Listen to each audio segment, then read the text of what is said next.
ఆ అరుణాచలం అంత గొప్ప అరుణాచలం.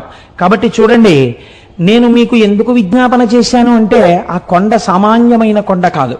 శివుడు అక్కడ స్థూల రూపంలో ఉన్నాడు, కొండగా ఉన్నాడు. అరుణాచలేశ్వరుడి దేవాలయమునందు శివలింగముగా ఉన్నాడు. అదే అరుణాచలం కొండ మీద దక్షిణామూర్తిగా ఇప్పటికీ ఉన్నాడు అని అంటారు. ఎందుచేతనంటే, రమణ మహర్షి యొక్క శిష్యులు కొంతమంది అరుణాచలం కొండ శిఖరాల మీద కూర్చుని ఉండగా వారికి పాదుకలతో నడిచి వెళ్ళిపోతున్నటువంటి చప్పుళ్ళు వినపడ్డాయి.